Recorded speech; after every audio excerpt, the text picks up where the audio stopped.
Welcome to Writers on the Air. We're dedicated to all writers and genres. Until COVID, we met Sunday afternoon at Common Grounds Meeting Hall next door to WKDW 97.5 FM radio in warm Mineral Springs Shopping Plaza in Northport. This morning, I am your host. I am Linda Schell, along with my co-hostess, Linda Wright. WKDW Radio is the home of real community radio and is on the air through the efforts of volunteers at WKDW and the sponsors of our various shows. One example is Open Mic, which airs on Wednesday nights at 7 o'clock p.m.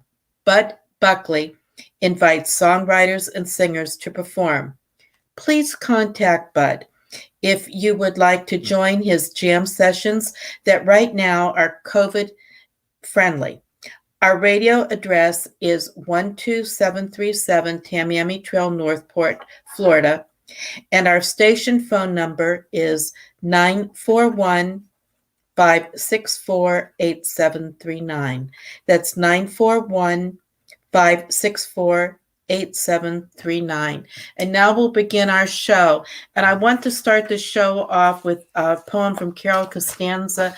She's very deep in her thinking, and right now she's attending to her husband who's very sick, and we miss you, Carol. And we're looking forward to you returning. It's called Ice-Covered Branches. Ice-covered branches drenched in frost, framed by sunglow, glittering in shimmering daybreak, preside against a backdrop of a pearl mauve sky. The wind whirls, it kisses and stings. Its chill embrace a cloak. Snowflakes frost my fingers. My eyes blink against the nip. I breathe the brisk of winter's cold and sample its portions. My eyes now quenched with pleasure. The sound of ice crackling echoes as I step, while thoughts of you, Lord, warm me. Draped in an overflow of your winter love, I lift my gaze. Dear God, how excellent your greatness. Your winter statement enfolds me here with you, the great I am. I offer my humble thanks for your landscape of matchless elegance. I bow and say, Holy Father, creator of the universe, I praise you. Thank you, Carol. And now I want to go to Ethan Bath. Ethan is new to our group, and he's got a little something he wants to share with us. So the poem I sent you is not the one I'm going to read. That's fine. We're flexible. So this one is called Strong-Willed Bee. It's about my brother. It goes, my brother Adam, he is the first person to fully understand. We share a thing, not fitting in with the rest of the family. We're both in the LGBT community. We have tons of memories, playing checkers, climbing trees, or the time we were grounded for a month as he jumped on a neighbor's car, and I stood there, not telling Mom. He's the one that makes me happy and annoys me at the same time, but that makes him him. Energetic and playful like a kitten, friendly and helpful like to others like a strong-willed bee. If I could put our siblingship in a song, it would be Count on Me by Bruno Mars, because he understands me when no one else does. Thanks for always being there, even when we were an hour and a half apart. The things about you make me smile. Don't know the meaning of distance. What a nice tribute to your brother. Very nice. Thank you so much. Thank you so much. I hope you're keeping a record of your poems. I am. Good. Okay. Our one and only airline pilot, Alan Hodgson. Are you ready for us? I'm ready for anything. Okay. Well, I believe you. Okay. This is called London Rain, So What's New? What's new? People sink into raised collars as the skies come over cloudy and grey, adopt grim, determined jaw sets while scurrying, unswerving along their way. Gusts curl hat brims and flip lapels, snatch a few papers from the side, swirling, sticking some on striding shins, keep Britain tidy, cast aside. A short while and the wind is fading as the first wet blotches splash the ground. Then here comes the sheeting torrents, choked downspouts hammer, puddles abound. Brigades of brollies black, mushroom-like, bobbing along over Eve's migration. Some with only newsprint shields, tri-covered, a soaked, dispersing nation. With nightfall comes the lighter rain. Fuzzy street lamps and shops reflect blurred brightness on the soaked macadam, flashing vivid brake lights boldly interject. Nelson stands washed atop his column. The National Gallery feigns clean by night. Pigeons ruffle and strut among their muck, suddenly startled, take reeling flight. The deluge, now expired, slips away. Double-deckers fill, taxis ply their trade. Dressing rooms churn out their actors. Time for the romping night parade. Ticket holders shuffle to their seats. Spotlighted, the maestro takes command. Big Ben announces 8 o'clock. Places, curtain, strike up the brand. I love it. Thank you. Thank you. Okay, we're going to come back to you again, Alan. All right. Okay. There's a lady named Deborah Benjamin who is going to join us at some point. She's in the process of moving to Florida. Now, the only thing we read is original work by the people who participate, but sometimes we make an exception. And this actually a song meant a lot to Deborah, so I'm going to make an exception and read it. It's called Seasons of Love. It's 520,000 minutes, 520,000 moments so dear, 520,000 minutes. How do you measure a year? In daylights, in sunsets, in midnights, in cups of coffee, in inches, in miles, in laughter, in strife. In 520,000 minutes, how do you measure a year in the life? How about love? Measure in love, seasons of love. 525,000 minutes, 525,000 journeys to plan, 525,000 minutes. How do you measure the life of a woman or a man? In truths that she learned, or in times that he cried, in bridges he burned, or the way that she died. It's time now to sing out, though the story never ends. Let's celebrate. Remember a year in the life of friends. Remember the love. You got to remember the love. Remember the love. You know that love is a gift from up above. Remember the love. Share love, give love, spread love. Measure in love. Seasons of love.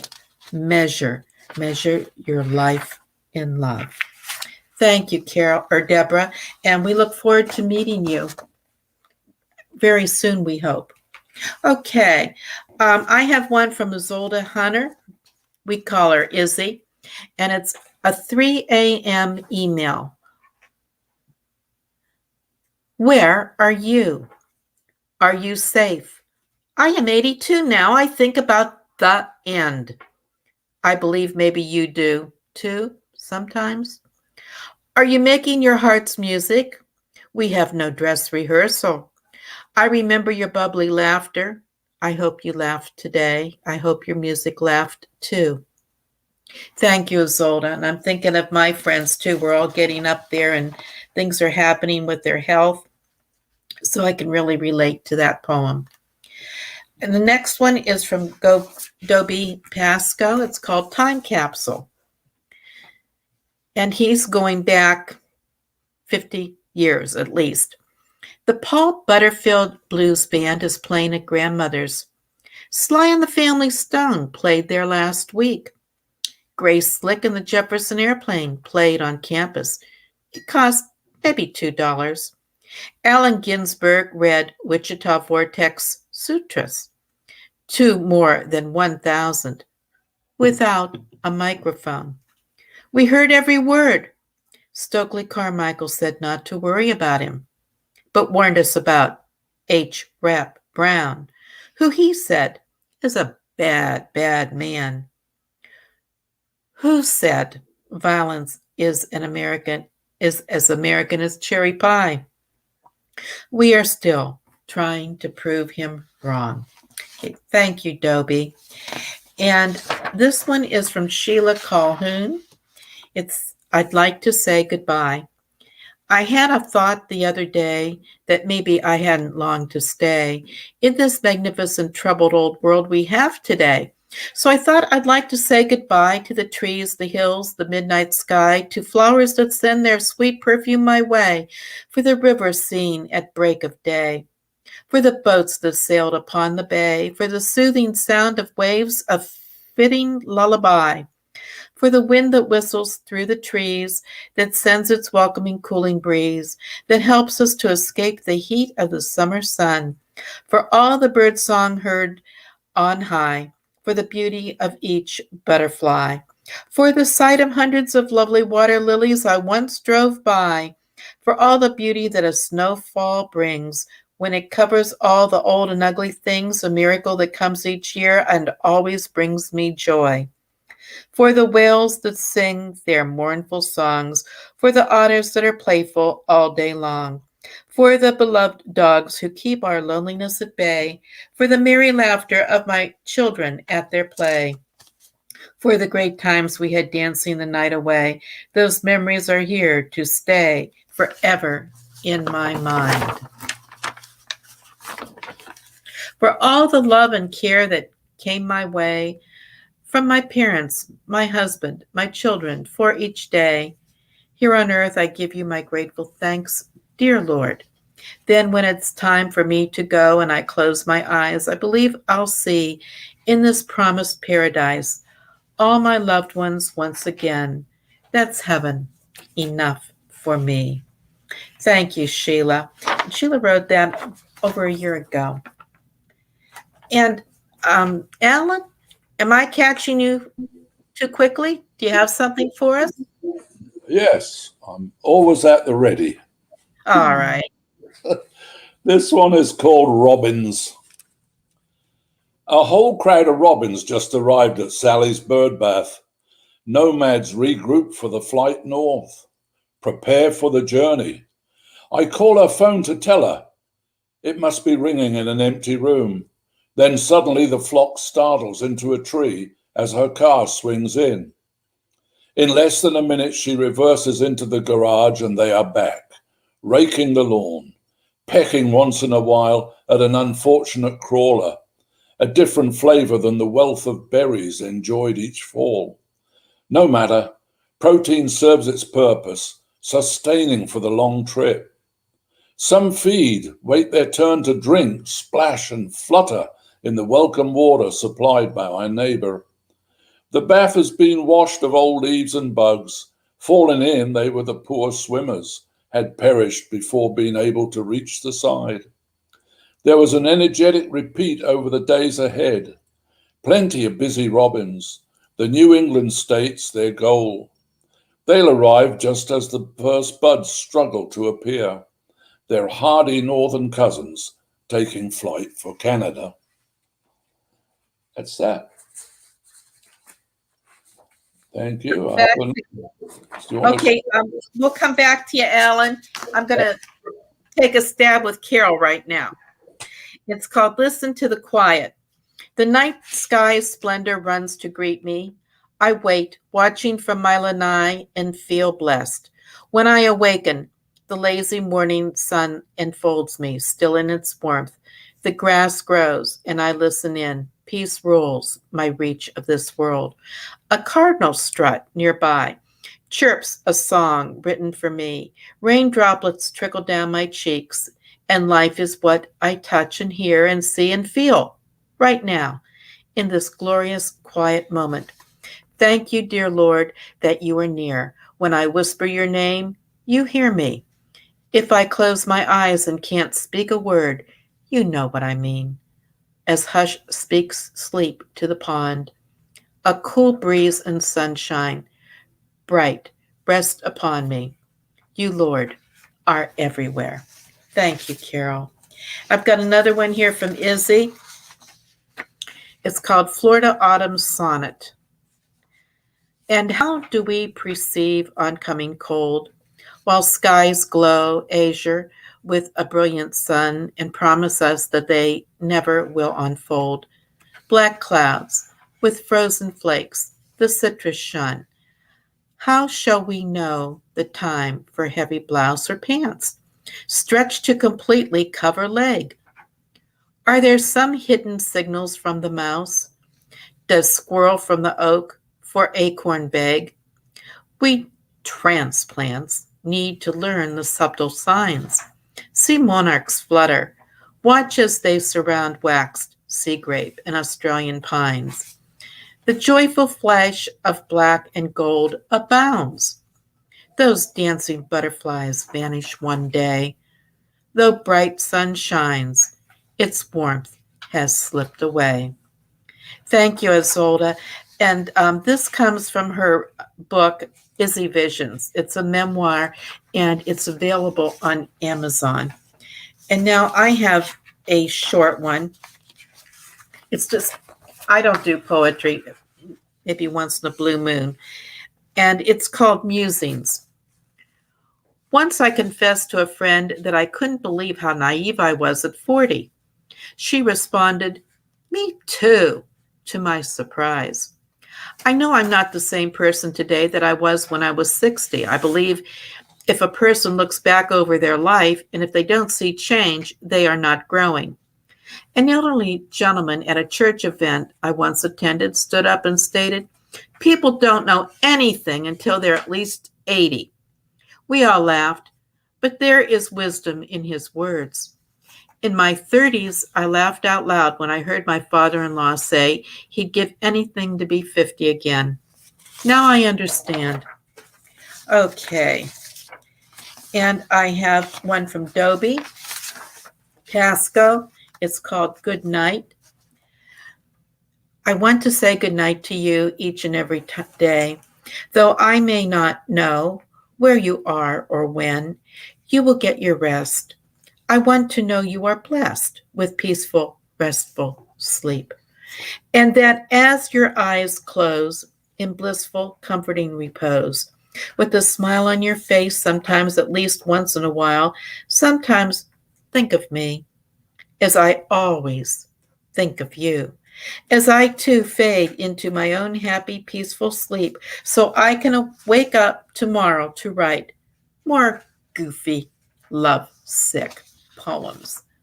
Thank you, Dobie. And here's one from Carol again.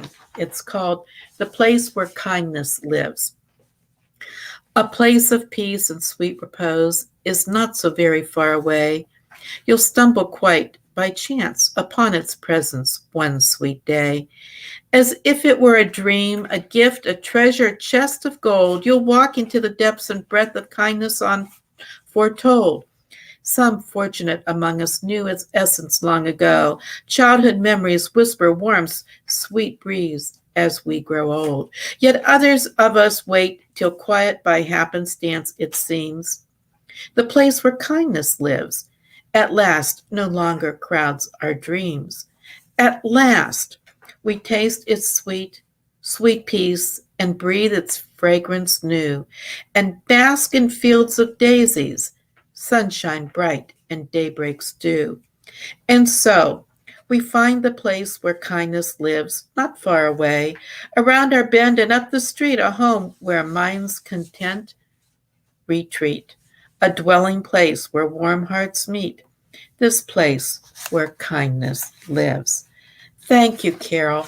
And Alan, I want to come back to you. What do you have? Okay, this is called It Has Seen Better Times. I'm sitting in early morning shade at my friend's old rental house in Florida, having worked on it several times over the last 10 days. It has seen better times.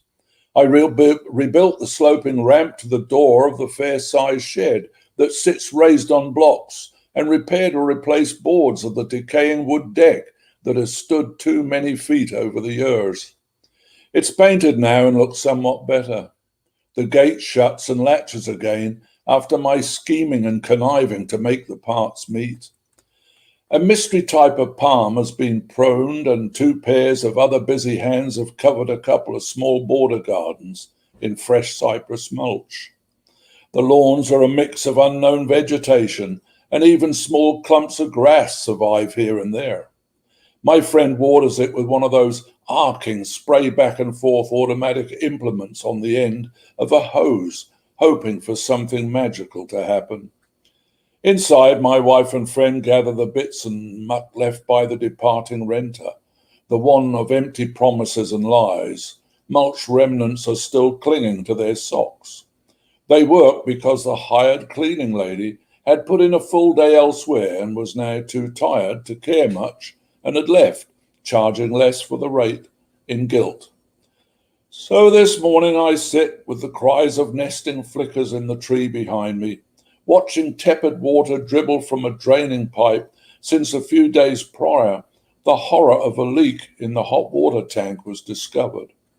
After it empties, we will wait 3 days for skilled help to install a new one of the same dimensions so that the leads and couplings still line up. And when all is done, our pal will be back in the rental business, hopefully settled in mind and with some recreation cash back in her pocket.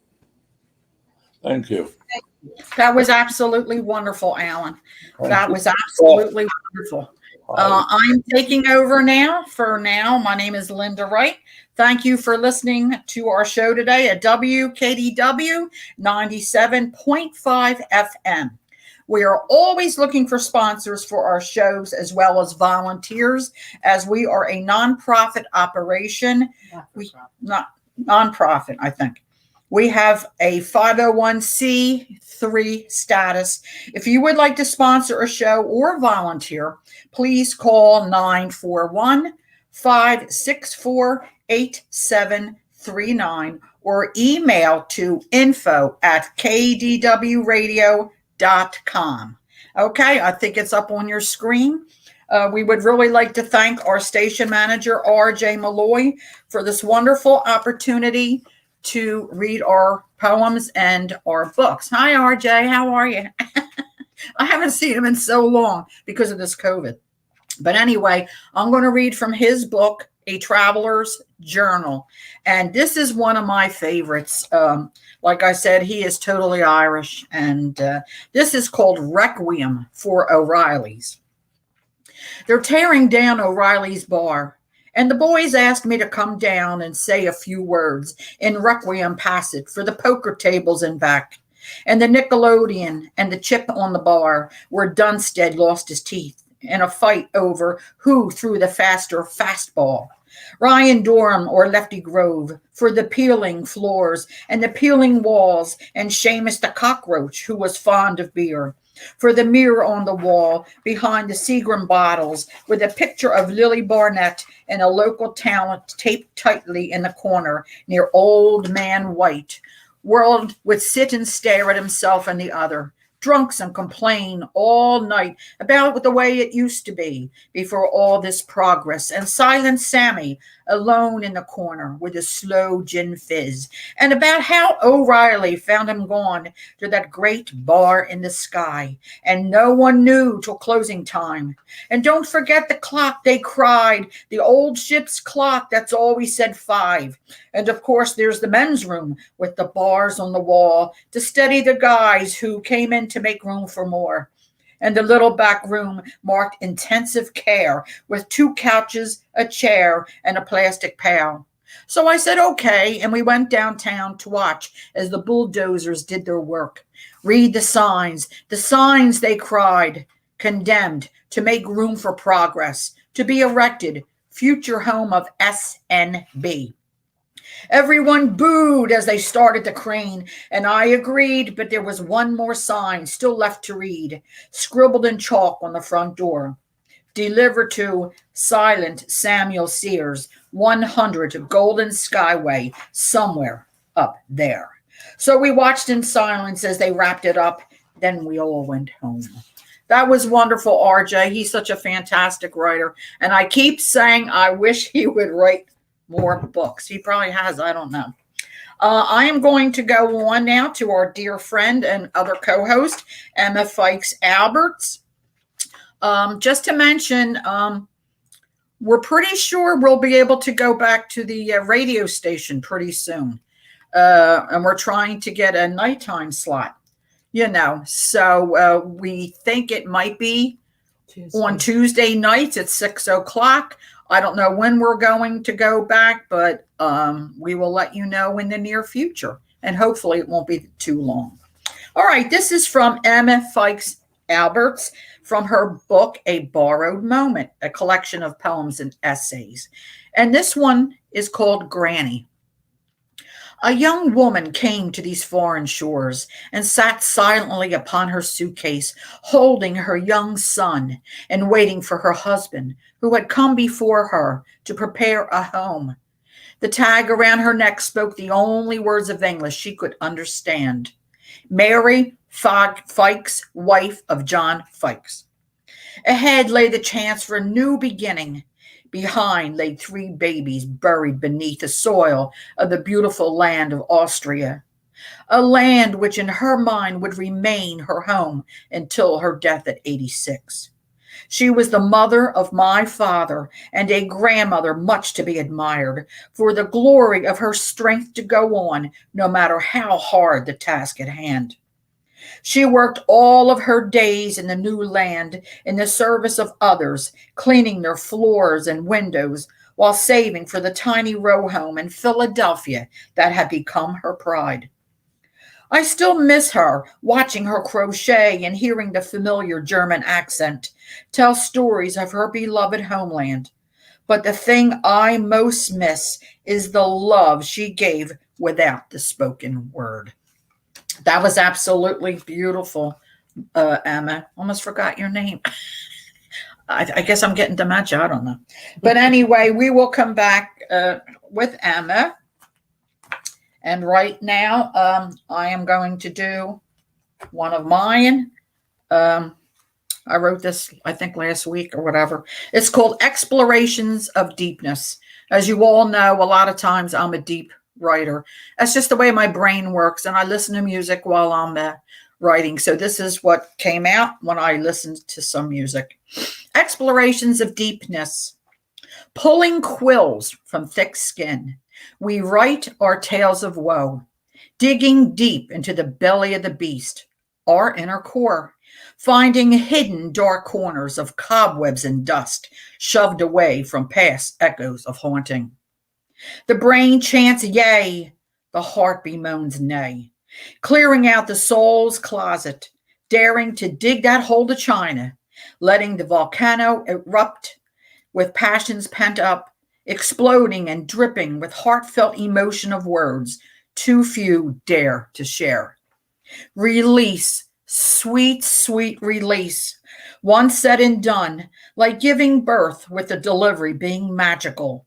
Worth the pain of investing your soul, putting your blood's ink on paper.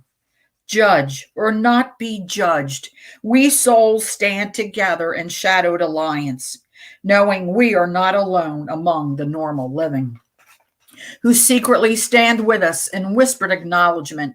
We speak the same tongue, some with hesitation of doubt, some conquering fear of, let it all hang out, whatever. The poet communicates subliminally, read between the lines, baring their souls, standing naked in front of harsh reality, embracing the 5 senses as it is enveloped amidst their aura, soaking everything in like a sponge, then squeezing out every drip of pent-up emotion embedded in each tiny pore. Centuries long and beyond, poets' songs of storytelling lend an ear, extending a lust for life. Take notice and appreciate their introverted transparency. Okay, thank you. All right. And now I'm going to read one from Mike Neville. He is a poet, songwriter. And I know Emma usually does a lot of him on her show, like she has on Sundays. But like I said, since we can't meet yet because of the COVID, we split everything up. This is called Never Again. I have lost it, love, but it never made me mad. I've lost it, love, but it never made me sad. Never had tears coming down from my eyes. Losing it, love, has never made me cry. That was until I fell in love with you. My heart was so in love, I didn't know what to do. I'd go to sleep every night with you on my mind. When I'd awake, you would still be on my mind. I thought we were in love until you left me standing there. I guess it was only me who really cared. I'll face this big old world without you, but I'll tell you first what I'm going to do. I'm going to yell out loud because you made me mad. Then I'm going to cry because you made me sad. Going to wipe these tears right out of my eyes. Never again will anybody ever see me cry. Now I can't wait for tomorrow to be here. I'm going to face the world. I've got nothing to fear. I've been mad and sad. I had tears in my eyes. Never again will anybody ever make me cry. Immune to love and all its power. I'll always be happy in my loneliest hour. You broke my heart, but you made me strong. I'm a different man now that the pain is gone. Losing that love never hurt me before until you walked out my door. I've been mad and sad. I had tears in my eyes. Never again will anybody ever make me cry. Wow, that was deep, Mike. Like I said, he writes music, he writes songs, and a friend of his puts it to music. So it's like he's a great lyricist. He really is. He really is. We'll be hearing from Mike again. But now, right now, I want to go on to Sheila Colquhoun. Okay, let me see. Okay, if you're here tonight to have some fun. If you're here tonight to have some fun, to meet a friend or two, please listen, good people, to what I tell to you. We're here to sing you lots of songs, to tell a tale or two. So tap your feet to keep the beat, whatever you want to do. We'll sing you songs that cheer you up and songs to make you blue. And if you have a favorite song, of course, we'll sing it too. We'll sing you songs of long ago and up-to-date ones too. And if you like to sing as well, this chorus is for you. So if you would all listen now, we'll entertain for you with lots of different types of songs to stir the blood in you. We'll sing you songs of freedom, of brave men strong and true, of lands that you have left behind, and of star-crossed lovers too. So clap your hands and tap your toes. This music's just for you. For when we see your happy smiles, it gives us pleasure too. So if you're here to have some fun, to sing a song or two, just sway in your seat to keep the beat, and we'll be happy too. That is from our very own Sheila Colquhoun. And again, I just want to remind everybody we're coming from WKDW 97.5 FM on your radio dial. Do you have anything to add, Alan? Yeah, sure. Why not, he says. If I can find the reading implements. This is called Leaving Newport. We bought 2 kinds of cheese, a small French loaf, olives, some pâté and white wine. I had a corkscrew, had used it in the room at the resort on the cliff top overlooking Newport Harbour. We carried plastic beakers. The shopkeeper bid us good day as we stepped out of his store to start the drive back home to Connecticut. Following a few small roads for 20 minutes, we reached Highway 95 and joined the westbound lane. It had been a particularly difficult week, and these few days away had repaired us somewhat. Down the highway a little, a stop was planned to have the picnic lunch that had just been purchased. There's a rest area. Let's pull in there. The side road pulled away from the highway and led into a wooded area with table and benches. As we unloaded a few items from our station wagon, I caught sight of a well-dressed gent standing near his very rusty yellow pickup. They didn't seem to match, and he was fidgety. My wife set out the grocery sack on the table. I proceeded to open the wine. A Sears service van entered the area, made a couple of circuits and left. We were discussing a man we had noticed about 80 yards down the parking area who was craning his neck and looking our way. Suddenly, a US mail van arrived and drove a few circuits and left. His act was followed by the same Sears van returning. My wife was now worrying a little at his seemingly odd behavior. Stubborn me told her not to fret and that we should enjoy our lunch. After all, that's what we came for. The next event was the sound of air brakes as a large moving van lumbered into the scene. It parked and the driver dismounted and walked into the woods a little with the rusty yellow pickup guy. Soon, almost ghost-like, two black limos slipped quietly by and backed into a space not far from us. They were positioned so that the drivers were hidden from our view by large tree trunks. I had noticed their Illinois license plates. The Sears van and post office van are back, and they pull over and park. By now, dumb me was also quite nervous. The atmosphere was electric. I said to my wife, "If you yelled police and hit the deck, the air would be full of bullets." She was now convincing me to leave. Cautiously, the picnic was packed into the wagon. We climbed into our seats, locked the doors, and slipped away. A glance in my mirror showed a limo driver, dressed in black, posting himself at the table where we had sat. Entering the I-95 again, I put my foot down. "I'll stop at the first cop I see," I said, "and report it." "You will not," she said, following with, "They'll probably be involved too." What a conversation topic all the way home. On arrival, the remainder of the picnic was placed on the table. We set about it, wondering just what we had interrupted. Several months later, we passed by that same rest area, now fenced off with chain link.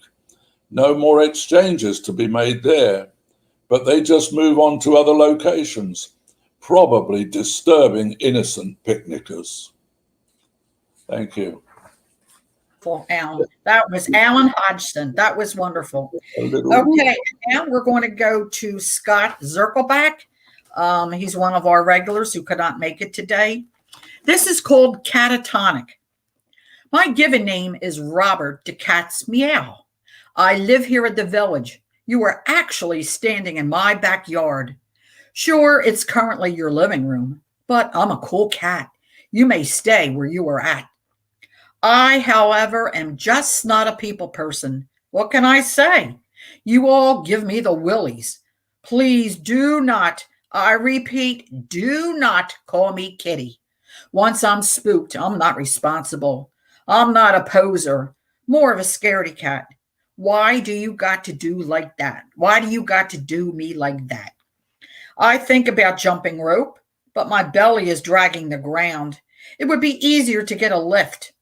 Wild animals do not possess money, but I am still a fat cat. To the wee pink weeds, I tip my hat. I am more than my spotted coat. I am more than my rosy nose. I am in a cry in the dark.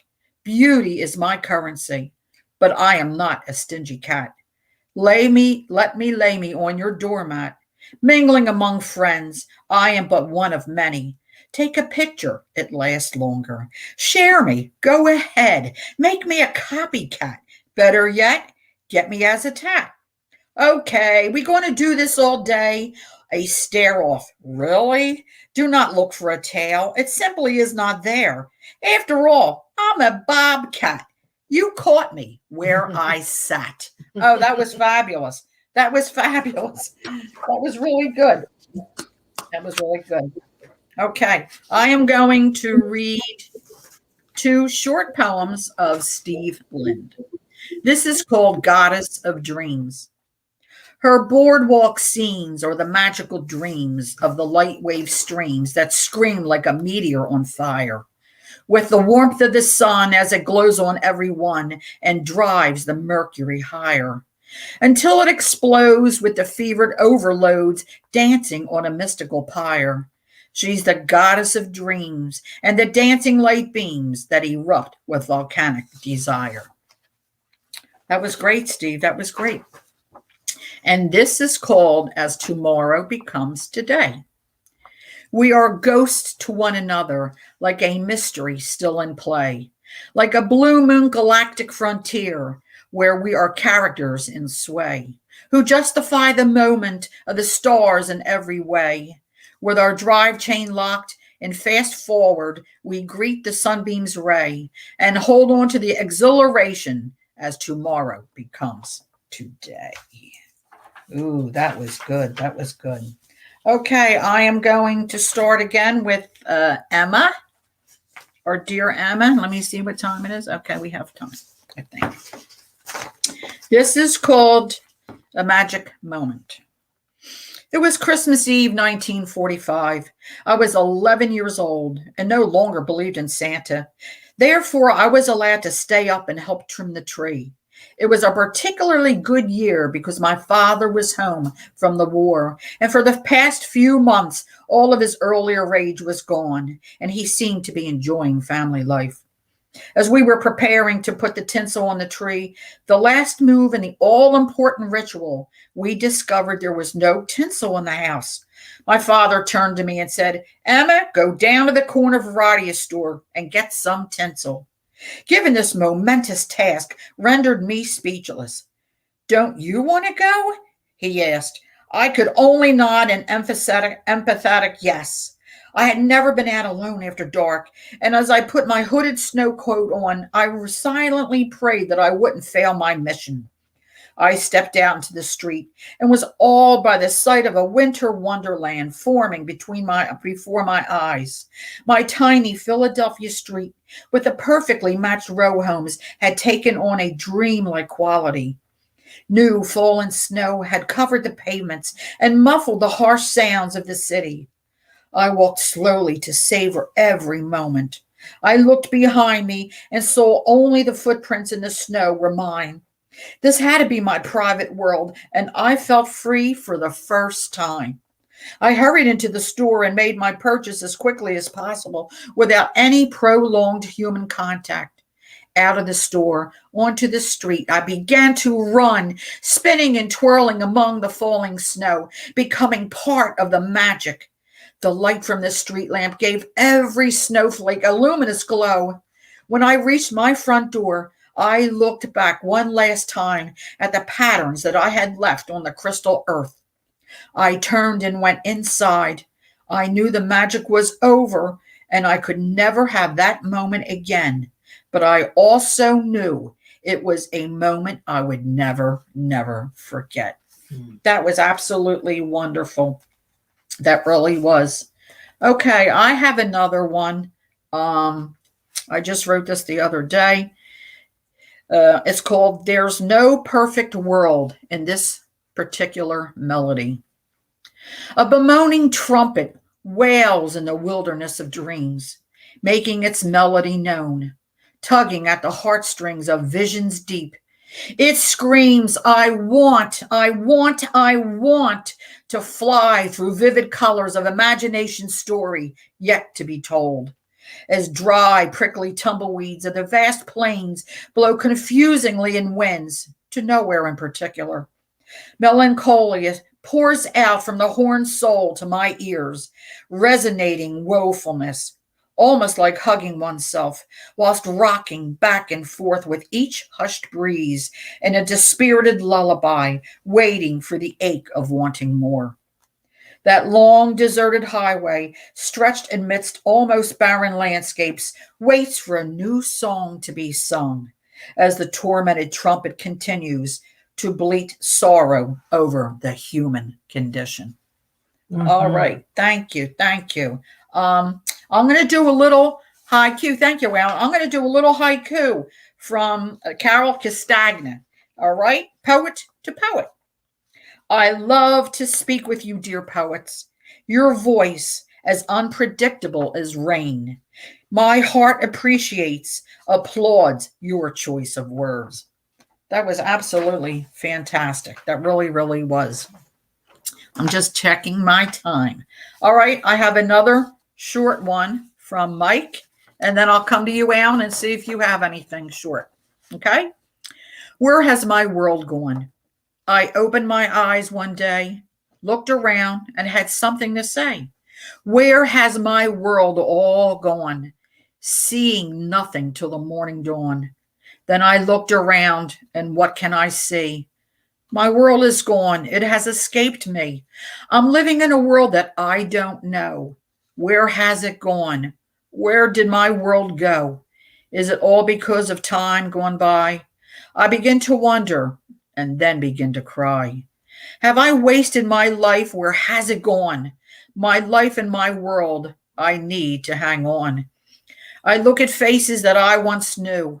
We all look different, both me and you. Time has gone and taken my world away, brought a new world to me, and it's here to stay. I woke up this morning and my world was gone. I have to hang on. I need to carry on. Life changes your world in front of your eyes. Your world changes every day as time goes by. That was from Mike Neville. I'm hoping that you're enjoying. We have a few minutes left. Alan, do you have like more or less like a shorter one? Last one here. Double meaning. Not real short, but you know. A double meaning title. Hygiene. The decorated trailer said Danny's food truck on the side. Then a roundel advertised authentic Mexican food. Seems to me it should have said authentic Irish food.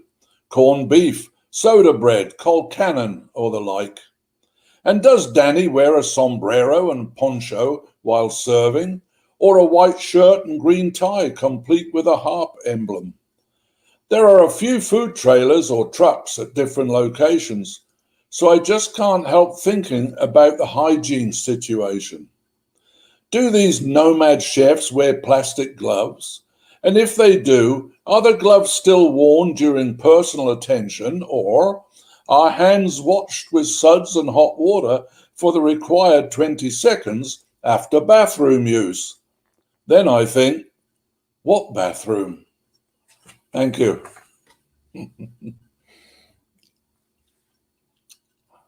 Have got a shorter one from MF Likes Alberts. It's called Love's Innocence. A boy loved me a long time ago. He called my name in a game of post office. That first sacred kiss, sending a spark through my lips, igniting my unsuspecting loins, a promise of things to come. We spent our 13th year entwined, nights of ecstasy, hands caressing private parts of my body through layers of clothing, breathless hours of unconsummated lovemaking. Where is that boy that loved me in my 13th year? Does he remember the girl whose tongue tasted so sweet and whose body held the promise of so much rapture? Does he long for that year when dreams were a reality, time was endless, and love was soft? That was beautiful. That was actually beautiful. All right, we have a few minutes left. Emma's always been great. I'm going to do another one from R.J. Malloy, our wonderful station manager. This is called On Yeats. I am sitting here among the racks of books, reading William Butler Yeats, seeking time away, time alone. And tears stream from my eyes. My heart pounds in my chest. Is this my dream or the truth? For sure, these are not the hands of my youth, but not yet the hands of my old age. I flex them and stretching the fingers to assure myself that it is so. For sure, it's just the cold in the air that makes the joints ache. There is time left. There is still time left. The days are still long enough, but I grow old among dreams. All right, we have a few minutes left. Linda, is there any like little short ones you want? Or I can do another one of Steve. How about Steve? Okay, I'm going to do one more of Steve. One snowflake at a time, they reverberate a synchronized rhyme. In a blizzard of meticulous details, they explode in a halted shine. and radiate a syncopated, multiple frequency activated, astro-spectrally enervated, exponential brainwave form. And here in my 3D galactic network, I'm creating the perfect storm. Einstein accelerated the dynamics of space with the elliptical whips and their electrified pace as they rev up the electromagnetic race beyond the stars in the linear face of God in a mathematical quorum. And here I am at the center of the cyclone. I'm creating the perfect storm. The meteors scream like a fiery dream as they blaze their way through space, dynamically emblazoning the stars-filled sky with a volcanically illuminated, incendiary counter-created, hypno-catalytic arabesques in a thunderously rolling waveform, the cradle from which I throw the magic switch. I'm creating the perfect storm. Okay, that is really good. That is really good. I think we got like a minute or two left. Okay, we have 1 minute left. We are getting ready to end.